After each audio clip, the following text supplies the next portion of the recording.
السلام علیکم ورحمۃ اللہ وبرکاتہ۔ الحمد للہ رب العالمین والعاقبۃ للمتقین، الصلاۃ والسلام علی سید الانبیاء والمرسلین وعلی آلہ وصحابہ اجمعین، اما بعد فاعوذ باللہ من الشیطان الرجیم، بسم اللہ الرحمن الرحیم۔ ولا یغتب بعضکم بعضا ایحب احدکم ان یأکل لحم اخیہ میتا فکرہتموہ۔ صدق اللہ و مولانا رسولہ النبی الامین المکین الکریم وعلی آلہ الشاہدین والشاکرین والحمد للہ رب العالمین۔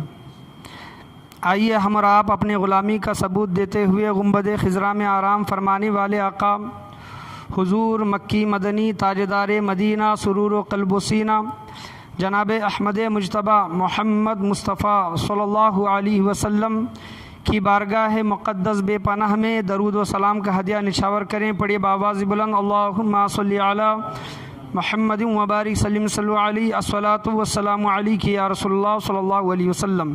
اور ایک مرتبہ عقیدت و محبت کے ساتھ نبی اور آل نبی کی بارگاہ میں درود و سلام کی ڈالی پیش کریں۔ اللہم صلی علی سیدنا محمد وعلی آل محمد وبارک سلم صلو علیہ، الصلاۃ والسلام علیک یا رسول اللہ صلی اللہ تعالی علیہ وسلم۔ گزشتہ جو 2 جمعہ پہلے میرا بیان غیبت کا بیان، یہ موضوع آدھا ادھورا رہ گیا تھا، غیبت کی مذمت، غیبت کا بیان۔ تو آج غیبت کے متعلق یہ آخری جمعہ اور یہ موضوع مکمل کرنے کے لیے میں یہاں پر کھڑا ہوا ہوں۔ اللہ تبارک و تعالیٰ 26واں پارہ 14واں رکوع میں ارشاد فرماتا ہے، اعوذ باللہ من الشیطان الرجیم، بسم اللہ الرحمن الرحیم۔ ولا یغتب بعضکم بعضا ایحب احدکم ان یأکل لحم اخیہ میتا فکرہتموہ، کہ اللہ تبارک و تعالیٰ ارشاد فرماتا ہے کہ اور ایک دوسرے کی غیبت نہ کرو۔ ولا یغتب بعضکم بعضا، تم ایک دوسرے کی کیا کرو؟ غیبت نہ کیا کرو۔ کیا تم میں کوئی پسند رکھے گا؟ ایحب احدکم، کہ کیا تم میں یہ پسند کرے گا، رکھے گا کہ اپنے مرے ہوئے بھائی کا گوشت کھائے؟ ایحب احدکم ان یأکل اخیہ میتا فکرہتموہ، یعنی اپنے مرے ہوئے مردار بھائی کا گوشت کھائے، فکرہتموہ، تو تمہیں یہ ہرگز کیا ہوگا؟ پسند نہیں ہوگا، تمہیں یہ ہرگز گوارا نہیں ہوگا۔ اللہ تبارک و تعالیٰ اس آیت میں ارشاد فرماتا ہے۔ غیبت، میں گزشتہ پچھلے 2 جمعہ پہلے میں اس کے متعلق بیان کر چکا ہوں، لیکن اس کو اور ایک بار دہراتا ہوں۔ غیبت ایک ایسا گناہ ہے جس کو ہم گناہ نہیں سمجھتے۔ سب میں پہلی بڑی بات، یعنی ہر چیز کو گناہ سمجھیں گے کہ نماز چھوٹی تو ہمیں لگے گا کہ میں نے نماز چھوڑ دی، میں نے گناہ کیا۔ جھوٹ بولیں گے تو ہمیں یہ کیا ہوگا؟ تھوڑا احساس ہوگا کہ ہاں میں نے جھوٹ بولا، ضمیر تھوڑا آواز دے گا اندر سے کہ تم نے جھوٹ بولا۔ زنا کریں گے تو اس کو احساس ہوگا کہ میں نے زنا کیا ہے۔ سود کھائے گا تو اس کو احساس ہوگا کہ یہ کیا ہے؟ اسلام میں اس کا صاف صاف کیا ہے؟ یہ تمام چیزیں ظاہر کر دی گئی ہے۔ سود کیا ہے، ہاں جوا کیا ہے، اور زنا کیا ہے، جھوٹ بولنا کیا ہے، نماز چھوڑنا کیا ہے، یہ تمام چیزیں ہمارے سامنے کیا ہیں؟ ظاہر ہیں۔ اگر اس کو انسان کر لیتا ہے، یہ گناہوں کو کرتا ہے، تو اس کو ایک احساس ہوتا ہے، اس کا ضمیر اندر سے ایک آواز دیتا ہے کہ تم نے گناہ کیا ہے۔ لیکن ایک غیبت ایسا گناہ ہے جس کو انسان گناہ نہیں سمجھتا۔ مثال کے طور پر 2 انسان ایک جگہ جمع ہیں اور کسی تیسرے کے بارے میں بات کر رہے ہیں، وہ تیسرا شخص وہاں پر موجود نہیں ہے، اور تیسرے کے بارے میں ایسی بات کر رہے ہیں کہ اگر وہ تیسرا شخص ان دونوں کے ساتھ میں ہوتا تو ضرور اس کو وہ بات بری لگتی، تو یہ غیبت ہے۔ چاہے وہ اس کے اندر وہ بات ہو، وہ گنہگار ہو، وہ بات اس کے اندر حقیقتاً ہو، لیکن ہم اس کی غیر موجودگی میں، غیر حاضری میں، اس کے پیٹھ کے پیچھے جو سامنے والے کو ہم جو بیان کرتے ہیں، ہمارے ساتھ میں جو ہے اس کا ذکر کر رہے ہیں کہ فلاں شخص ایسا ہے، چاہے اس کے رنگ کے بارے میں ہو، چاہے اس کے قد کے بارے میں ہو، چاہے اس کے خاندان کے بارے میں ہو، چاہے اس کے تجارت کے بارے میں ہو، چاہے اس کے گھر والوں کے بارے میں ہو، چاہے اس کے بول چال کے بارے میں ہو، گویا اس کا ہر چیز دوسرے کے سامنے ہم بیان کر رہے ہیں اور وہ چیز بری ہے اور سامنے والا اگر اس وقت وہاں پر موجود ہوتا تو اس کو وہ بری لگتی تو یہ غیبت ہے۔ یہ سب سے پہلے یہ بات کو سمجھ لیں، یہ غیبت کی تعریف، یہ غیبت کیا ہے یہ آپ سمجھ لیں کہ ہم اپنے بھائی کی پیٹھ کے پیچھے جو بات اس کی کر رہے ہیں، اگر وہ سامنے موجود ہوتا، حاضر ہوتا تو اس کو بری لگتی تو یہ غیبت ہے۔ تو یہ غیبت کی یہ تعریف ہے۔ تو غیبت سے کیا کرنا چاہیے؟ ہمیں ہمیشہ بچنے کی کوشش کرنی چاہیے۔ جو انسان غیبت کرتے ہیں تو وہ گویا ایسے کر رہے ہیں کہ اپنے مرے ہوئے مردار بھائی کا گوشت کھا رہے ہیں۔ حضور صلی اللہ تعالیٰ علیہ وسلم کے زمانہ اقدس میں، یہ بیان تھوڑا طویل ہوگا، انشاءاللہ میں جلدی واقعات بیان کر کے آپ کے سامنے ختم کرنے کی کوشش کروں گا، کیونکہ یہ آخری جمعہ اس موضوع کا، کہ حضور صلی اللہ علیہ وسلم نے تمام لوگوں کو ایک دن روزہ رکھنے کا حکم دیا۔ تمام لوگوں نے روزہ رکھا۔ افطاری کا جب وقت آیا تو تمام لوگ آپ صلی اللہ علیہ وسلم سے اجازت طلب کرتے کہ یا رسول اللہ ہمیں افطاری کرنے کی اجازت دیں، تو آپ صلی اللہ علیہ وسلم اجازت دیتے۔ ایک شخص آیا اور حضور صلی اللہ علیہ وسلم کی بارگاہ میں آ کر کہنے لگا کہ یا رسول اللہ 2 عورتیں ہیں، وہ آپ کے سامنے آنے سے شرماتی ہیں، لہٰذا انہیں روزہ چھوڑنے کا، افطاری کرنے کا اجازت دیں، افطاری کرنے کی اجازت دیں۔ تو حضور صلی اللہ تعالیٰ علیہ وسلم نے منہ پھیرا۔ پھر دوبارہ وہ شخص یہی بات اس نے آپ صلی اللہ علیہ وسلم کی بارگاہ میں کہی، تو آپ صلی اللہ علیہ وسلم نے کہا کہ وہ 2 عورتیں روزہ کیسے رکھ سکتی ہیں جبکہ انہوں نے آج دن بھر انہوں نے گوشت کھایا ہے۔ کیا کھایا ہے؟ وہ عورتیں روزہ کیسے رکھ سکتی ہیں حالانکہ انہوں نے اپنا دن یوں گزارا ہے کہ انہوں نے گوشت کھا کر اپنا دن گزارا ہے۔ آپ صلی اللہ علیہ وسلم نے کہا کہ ایک برتن لے کر جاؤ اور ان کو کہو قے کرنے کے لیے، الٹی کرنے کے لیے۔ تو وہ شخص گیا اور ان عورتوں کو کہا الٹی جب انہوں نے کی، قے جب کی، دن بھر بھوکی تھی، لیکن جب انہوں نے قے کی، الٹی کی، تو ان کے پیٹ سے خون کے لوتڑے نکلے۔ یہ حضور صلی اللہ علیہ وسلم کے زمانے میں یہ واقعہ ہوا ہے، خون کے لوتڑے نکلے، خون نکلا۔ تو جب یہ بات آپ صلی اللہ علیہ وسلم سے معلوم کی گئی تو آپ صلی اللہ علیہ وسلم نے کہا کہ ان 2 عورتوں نے آج دن بھر دوسرے لوگوں کی غیبت کی ہے، گویا انہوں نے گوشت کھایا ہے۔ اور آپ صلی اللہ علیہ وسلم یہاں تک بیان کرتے ہیں کہ اگر وہ گوشت جو باہر نکلا ہے ان کے منہ سے اگر ان کے پیٹ میں ہوتا تو جہنم کی آگ انہیں جلاتی۔ اللہ اکبر کبیرہ۔ یہ ظاہراً ہمیں دکھائی نہیں دیتا کہ ہم بھائی کا گوشت کھا رہے ہیں، لیکن ایک مثال دے کر آپ صلی اللہ علیہ وسلم نے، اللہ تبارک و تعالیٰ نے ارشاد فرمایا ہے کہ تم اپنے مسلمان بھائی کی غیبت کرتے ہو، پیٹھ پیچھے جو برائی بیان کرتے ہو، گویا تم اس کا گوشت کھا رہے ہو، کچا گوشت کھا رہے ہو۔ حضور صلی اللہ علیہ وسلم جب سفر معراج پر جب تشریف لے گئے، ایک قوم کو دیکھا آپ صلی اللہ علیہ وسلم نے کہ وہ قوم اپنے چہروں کو نوچ رہی ہے، چھیل رہی ہے، اور ان کے جو ناخن ہیں، ناخن وہ تانبے کے ہیں۔ آپ صلی اللہ علیہ وسلم نے حضرت جبرائیل امی سے جب یہ پوچھا کہ یہ قوم کون سی ہے، اس قوم نے کیا گناہ کیا ہے، تو حضرت جبرائیل امی علیہ السلام نے کہا کہ یہ قوم یہ ہے جو دوسروں کی عزتوں پر ہاتھ ڈالتی تھی، دوسروں کی عزتیں اچھالا کرتی تھی، یعنی دوسرے لوگوں کی غیبت کیا کرتی تھی۔ آج اللہ تبارک و تعالیٰ نے انہیں یہ عذاب دیا ہے کہ یہ اپنے ہی چہروں کو نوچ رہی ہیں، اپنے ہی چہروں کو کیا کر رہے ہیں؟ نوچ رہے ہیں، اور وہاں پر جو جہنم کا جو غذا تھی وہ کھا رہے ہیں۔ اللہ کے پیارے نبی کریم صلی اللہ تعالیٰ علیہ وسلم کو حضرت جبرائیل امی علیہ السلام نے اس قوم کی یہ علامت جو غیبت کیا کرتی تھی، یہ علامت آپ صلی اللہ تعالیٰ علیہ وسلم کو بتائی۔ حضرت ابراہیم بن ادہم، اللہ کے مجذوب ولی حضرت ابراہیم بن ادہم، ان کا نام ہر کوئی جانتا ہے، یہ اللہ کے بہت بڑے بزرگ ہیں۔ یہ کسی مجلس میں تشریف لے گئے تو وہاں پر لوگ آپس میں بات کر رہے تھے، تو 2 لوگوں نے آپس میں بات کی کہ فلاں شخص کہاں ہے۔ حضرت ابراہیم بن ادہم وہاں پر بیٹھے تھے کہ دیکھیں کہ بزرگوں کا طریقہ کیا ہوتا تھا، جب اپنے مسلمان بھائی کی غیبت ہو رہی ہے تو بزرگان دین کا طریقہ کیا ہوتا تھا اور ہمارا طریقہ کیا ہے۔ تو 2 لوگوں نے بات کی کہ وہ فلاں شخص کہاں ہے، تو کسی شخص نے کہا کہ وہ تو موٹا ہے، سست ہے، آنے میں دیر لگاتا ہے۔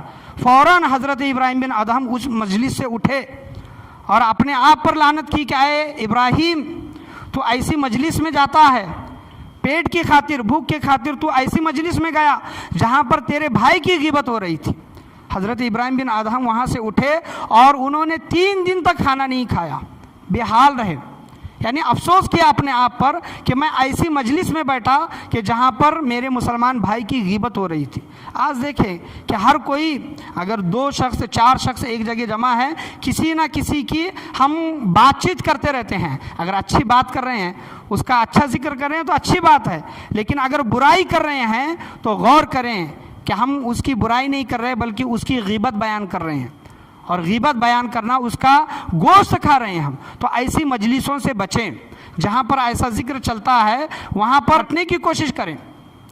اور حضور صلی اللہ تعالیٰ علیہ وسلم نے ارشاد فرمایا ہے کہ تم اپنے مسلمان بھائی کی عزت کی حفاظت کرو، تم اپنے مسلمان بھائی کی عزت کی حفاظت کرو، اور قیامت کے دن اللہ تبارک و تعالیٰ تمہاری عزت کی حفاظت کرے گا، تمہیں رسوا نہیں کرے گا۔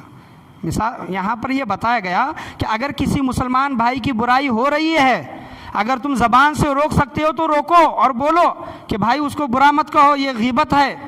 اگر ہاتھ سے روک سکتے ہو تو روکو، کچھ نہیں کر سکتے تو وہاں سے ہٹ جاؤ۔ اس کی عزت کی حفاظت کرنے کی تم کیا کرو، کوشش کرو، اس کی عزت نہ اچھالو۔ ایک مسلمان کی عزت دوسرے مسلمان کے لیے کیا ہے، حرام ہے اچھالنا، جیسا مال حرام ہے اسی طرح عزت بھی اچھالنا مسلمان بھائی کی کیا ہے، یہ حرام ہے۔ تو ان تمام چیزوں سے کیا کریں، بچنے کی کوشش کریں۔ اگر ہم دنیا میں کسی مسلمان بھائی کی عزت کی حفاظت کریں گے تو اللہ تبارک و تعالی ہمیں قیامت کے دن رسوا ہونے سے بچائے گا۔ دیکھیں کہ اللہ تبارک و تعالیٰ کے بے شمار نام ہیں، رحمان ہے، رحیم ہے، غفور ہے، کریم ہے۔ اللہ تبارک و تعالیٰ کے تمام ناموں میں ایک نام اللہ تبارک و تعالیٰ کا ستار بھی ہے۔ کیا ہے؟ ستار، ستار العیوب جس کو کہا جاتا ہے کہ عیبوں کو چھپانے والا، ستار یعنی چھپانے والا۔ اللہ تبارک و تعالیٰ، دنیا میں ہم گناہ کرتے ہیں، آپ بھی ہیں، میں بھی ہیں، گناہ کرتے ہیں، لیکن ہم کیا گناہ کرتے ہیں ایک دوسرے کو معلوم نہیں، لیکن اللہ بخوبی جاننے والا ہے کہ کون انسان کیا گناہ کرتا ہے۔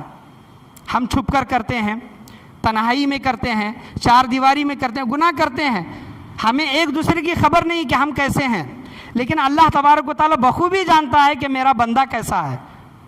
لیکن پھر بھی اللہ تبارک و تعالیٰ ہمارے گناہوں کو چھپائے ہوئے ہے دنیا میں، ہمارے گناہوں کو لوگوں کے سامنے ظاہر نہیں کرتا کہ فلاں شخص ایسا ہے۔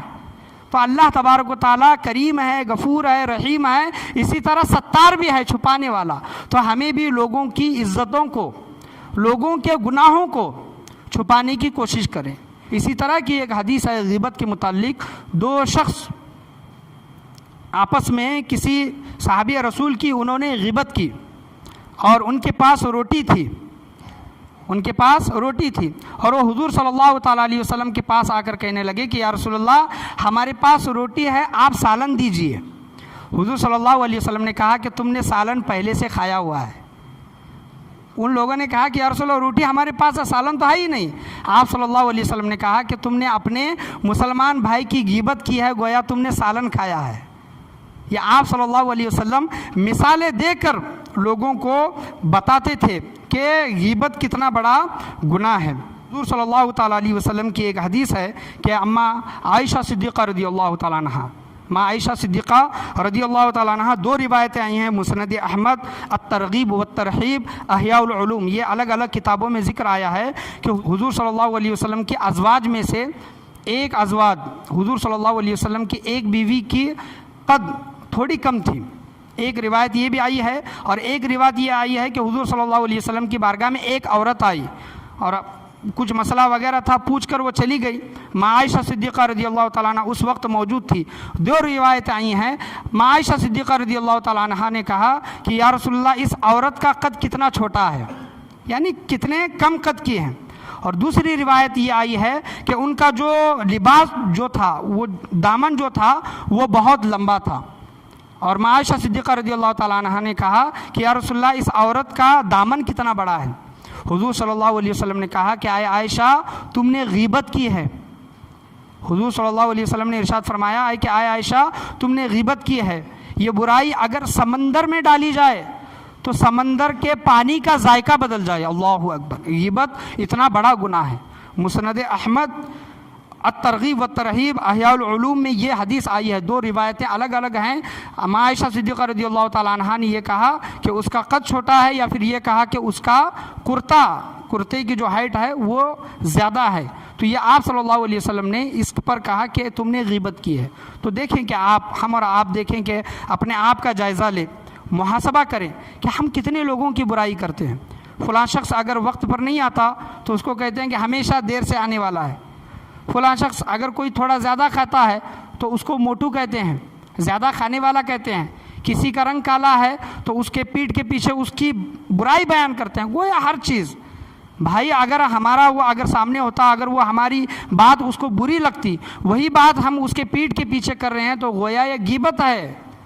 ہم اپنے مسلمان بھائی کی غیبت کرنے سے ہمیشہ پرہیز کرنے کی، اس سے بچنے کی کوشش کریں۔ اور علماء کرام کچھ چیزیں یہ بھی بیان کرتے ہیں کہ کچھ چیزیں غیبت نہیں ہیں۔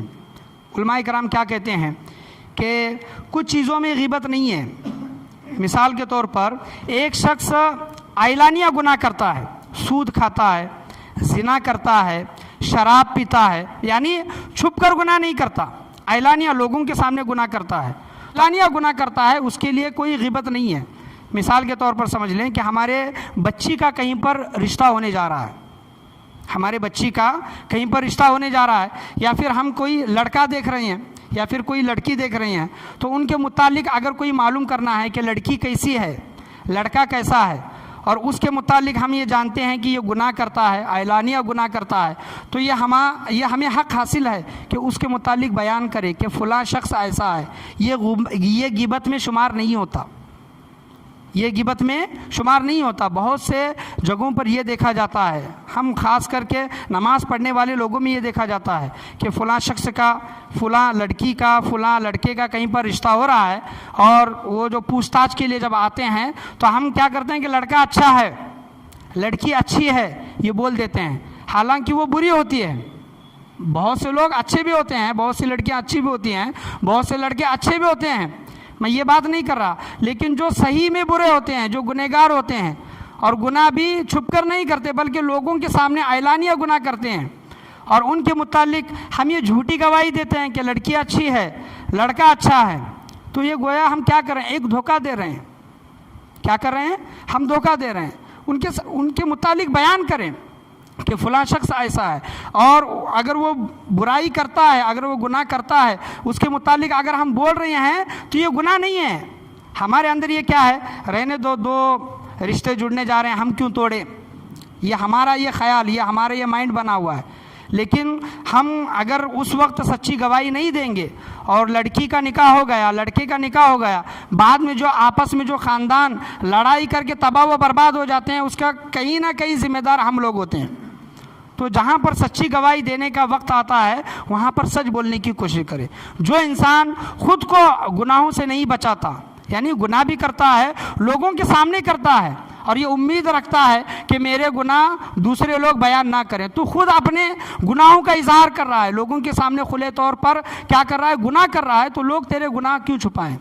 اور دوسری چیز علماء کرام یہ بیان کرتے ہیں غیبت کے متعلق کہ اگر کوئی فتویٰ معلوم کرنا ہے، کوئی فتویٰ، کوئی مسئلہ معلوم کرنا ہے، اور کوئی چیز پوچھنا ہے، تو ہم نام اس کو XYZ لگا کر مفتی صاحب سے یہ پوچھ سکتے ہیں کہ فلاں شخص یہ کر رہا ہے تو یہ معاملہ کیا ہے، تو یہ غیبت میں کیا ہے؟ یہ شمار نہیں ہے اگر کوئی مسئلہ معلوم کرنا ہے۔ اسی طرح حضرت ہندہ رضی اللہ تعالیٰ عنہ حضور صلی اللہ علیہ وسلم کی بارگاہ میں آئی اور کہنے لگی کہ یا رسول اللہ صلی اللہ علیہ وسلم، میرے جو شوہر ہیں ابو سفیان رضی اللہ عنہ، یہ مجھے اتنے پیسے نہیں دیتے کہ جس سے میں اپنا اور اپنے بچوں کا خرچ اٹھا سکوں، تو کیا مجھے یہ اجازت ہے کہ میں ان کے جیب سے بغیر بتائے کچھ پیسے ضرورت کے مطابق لے لوں؟ تو آپ صلی اللہ علیہ وسلم نے حضرت ہندہ رضی اللہ تعالیٰ عنہا کو اجازت دی اور کہا کہ جتنی تمہاری اور تمہارے بچوں کی ضرورت ہے بغیر بتائے تم اپنے شوہر کے جیب سے پیسے لے سکتی ہو۔ تو ایک طرح یہاں پر دیکھیں کہ یہ جو حدیث میں نے آپ کے سامنے بیان کی کہ حضرت ہندہ حضرت ابو سفیان کے متعلق یہ بھی بیان کر رہی ہیں کہ وہ خرچ کے لیے پیسے نہیں دیتے، اور یہ بھی بیان کریں کہ بخیل ہیں، لیکن اس وقت وہ مسئلے کے حساب سے جو انہوں نے جو سوال کیا حضور صلی اللہ علیہ وسلم کی بارگاہ میں، وہ غیبت نہیں ہوئی بلکہ ایک مسئلے کے طور پر انہوں نے پوچھا۔ اور اگر ہم کسی کو کچھ لوگوں کو کسی انسان کی برائی بیان کر رہے ہیں، مثال کے طور پر سمجھ لیں کہ فلاں انسان کسی انسان سے پیسے لیتا ہے اور وقت پر پیسے نہیں دیتا، یا پھر پیسے کیا کرتا ہے اس کے ڈبا دیتا ہے، اور ایسے شخص کے متعلق کوئی انسان آ کر یہ پوچھتا ہے کہ میں فلاں شخص کو پیسے دے رہا ہوں، آپ بتاؤ وہ انسان اچھا ہے کہ نہیں؟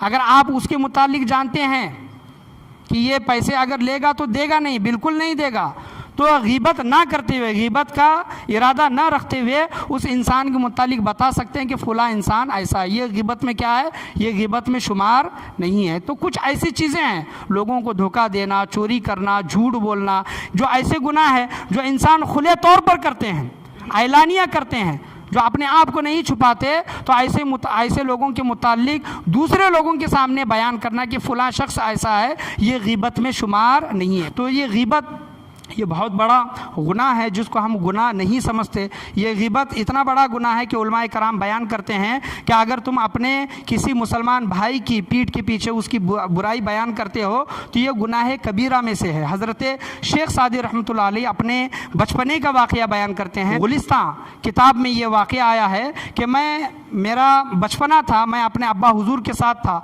کچھ لوگ مہمان کے طور پر ہمارے گھر میں آئے اور ان کو ہم نے مہمان نوازی کی، ان کو کھانا کھلایا، اور وہ لوگ کھانا کھا کر کیا رات میں سو گئے۔ اور جب آدھی رات میں اور میرے ابا حضور جب اٹھے تہجد کے لیے تو میں نے دیکھا کہ وہ لوگ سو رہے ہیں۔ بچپنے کا ان کا عالم تھا حضرت شیخ سعدی رحمۃ اللہ علیہ کا، تو انہوں نے ابا جان سے کہا کہ یہ کتنے غافل لوگ ہیں۔ حضرت شیخ سعدی کہتے ہیں مہمانوں کو دیکھ کر اپنے ابا حضور سے کہ یہ کتنے غافل لوگ ہیں، کتنا اچھا ہوتا کہ یہ اٹھ کر تہجد کی نماز پڑھ لیتے، سونے سے بہتر ہوتا کہ نماز پڑھ لیتے۔ تو ان کے ابا حضور نے کہا حضرت شیخ سعدی رحمۃ اللہ علیہ سے کہ اے بیٹا شیخ سعدی، تو یہ جو بات تم نے جو بیان کی ہے اس سے کئی گنا بہتر ہوتا کہ تو رات میں سو جاتا، کئی گنا بہتر ہوتا، اچھا ہوتا کہ تو رات میں سو جاتا۔ گویا تو یہ جو بیان کر رہا ہے، ہو سکتا ہے تھک کر آ رہے ہوں، دور کا سفر طے کر کے آئے ہوں، نیند ان کو گہری لگی ہوئی ہو، لیکن تم نے جو بات کی ہے یہ بات نازیب ہے، یہ گوارا نہیں ہے، یہ اچھی بات نہیں ہے، یہ اخلاق والی بات نہیں ہے، یہ غیبت کی طرح ہے۔ حضرت شیخ سعدی رحمۃ اللہ علیہ کے ابا حضور نے یہ چیز ان کو نصیحت فرمائی۔ تو کبھی بھی یاد رکھیں کہ ہماری غیر حاضری میں اگر ہم اپنے بھائی کا ذکر کر رہے ہیں تو اس کا اچھا ذکر کریں، اس کی اچھی عادتوں کو یاد کریں۔ اس کے اندر بھلے ہی بری عادتیں ہوں لیکن بری عادتوں کا اس کے غیر حاضری میں ذکر نہ کریں۔ اس کی بری عادتوں کا اگر ہم کسی کے سامنے ذکر کر رہے ہیں تو یہ غیبت ہے، اور ہم نے کی ہے، کسی کی غیبت کی ہے، کسی کی برائی کسی کے پیٹھ کے پیچھے کی ہے، تو علماء کرام یہ بیان کرتے ہیں کہ اللہ کی بارگاہ میں اس کی بخشش و مغفرت اور اپنی بخشش و مغفرت کی دعا مانگے۔ علماء کرام یہ کہتے ہیں کہ اگر تم نے اس کے پیٹھ کے پیچھے برائی بیان کی ہے، وہ بات اس تک پہنچنے سے پہلے کوئی نہ کوئی بتانے والا ہوتا ہے نا، کہ سن کر وہ بات اس کو کہتا ہے کہ فلاں شخص نے تمہارے بارے میں یہ بات کی، وہ بات اس تک پہنچ گئی تو معافی کے بغیر کوئی چارہ نہیں۔ جب تک اس سے معافی نہیں مانگیں گے اللہ تبارک و تعالیٰ بھی معاف نہیں کرے گا، جب وہ معاف کرے گا اللہ تبارک و تعالیٰ معاف کرے گا۔ غیبت ایسا گناہ ہے، اور وہ بات اس تک نہیں پہنچی ہی نہیں، تو ایک طریقہ علماء کرام بیان کرتے ہیں کہ اللہ کی بارگاہ میں ہم نے جس کی غیبت کی ہے اس کی بخشش و مغفرت کی دعا کریں، اللہ تبارک و تعالیٰ غیبت کا گناہ تمہیں معاف کر دے گا۔ تو دل میں عہد کریں یا ارادہ کریں کہ ہم نے زندگی بھر کسی کی بھی اگر غیبت کی ہے اللہ تبارک و تعالیٰ اس کی بخشش و مغفرت فرمائے اور ہماری بھی بخشش و مغفرت فرمائے۔ کبھی خدا نہ خواستہ ہماری زبان سے کسی کی برائی نکل جائے تو اسی وقت توبہ و استغفار کرے، اور خاص کر کے اس کے لیے دعائیں مغفرت کرے جس کی برائی بیان کی جا رہی ہے کہ اللہ تبارک و تعالیٰ اس کی بخشش و مغفرت اللہ تبارک و تعالیٰ کر دی۔ یہ بہترین طریقہ علماء کرام بیان کرتے ہیں۔ اللہ سے دعا ہے اللہ تبارک و تعالیٰ ہم تمام لوگوں کو بولنے سننے سے زیادہ عمل کرنے کی توفیق عطا فرمائے۔ 26ویں پاری کی جو آیت ہے اللہ تبارک و تعالیٰ ارشاد فرماتا ہے وَلَا يَغْتَبْ بَعْضُكُمْ بَعْضًا أَيُحِبُّ أَحَدُكُمْ أَن يَأْكُلَ لَحْمَ أَخِيهِ مَيْتًا فَكَرِهْتُمُوهُ، اور ایک دوسرے کی غیبت نہ کرو، کیا تم یہ پسند کرتے ہو کہ اپنے مرے ہوئے بھائی کا گوشت کھاؤ؟ أَيُحِبُّ أَحَدُكُمْ أَن يَأْكُلَ لَحْمَ أَخِيهِ فَكَرِهْتُمُ، تو تمہیں یہ ہرگز گوارا نہیں ہوگا، تم یہ ہرگز پسند نہیں کرو گے کہ اپنے مرے ہوئے کیا کرو، مرے ہوئے بھائی کا تم گوشت کھاؤ۔ تو اسی طرح غیبت کا گناہ ہے، اللہ تبارک و تعالیٰ ہمیں غیبت جیسے بڑے گناہ سے، کبیرہ گناہ سے اللہ تبارک و تعالیٰ ہم تمام لوگوں کی حفاظت عطا فرمائے۔ اگر ہم نے جانے میں انجانے میں کسی کے پیٹھ کے پیچھے اگر برائی کی ہے، اللہ تبارک و تعالیٰ اس کی بھی بخشش و مغفرت فرمائے، ہماری بھی بخشش و مغفرت فرمائے۔ غیبت کا مفہوم، غیبت کی تعریف سمجھنے کی اللہ تبارک و تعالیٰ ہم تمام لوگوں کو توفیق و رفیق عطا فرمائے۔ آج کے درس میں بولنے میں، سننے میں، سمجھانے میں کسی بھی قسم کی غلطی، کمی بیشی، کوتاہی، خامی، بھول چوک ہوئی ہو، اللہ تبارک و تعالیٰ محض اپنے فضل و کرم سے اسے معاف عطا فرمائے۔ اور بزرگان دین کا جو طریقہ ہے، اللہ نے غیبت کے متعلق جو قرآن میں ارشاد فرمایا ہے، حضور صلی اللہ علیہ وسلم کی احادیث کریمہ میں سخت جو غیبت کے متعلق جو تاکید آئی ہے، اس گناہ سے ہمیشہ بچنے کی توفیق و رفیق عطا فرمائے۔ لا الہ الا اللہ محمد الرسول اللہ صلی اللہ تعالیٰ علیہ وسلم، وآخر دعوانا ان الحمد للہ رب العالمین۔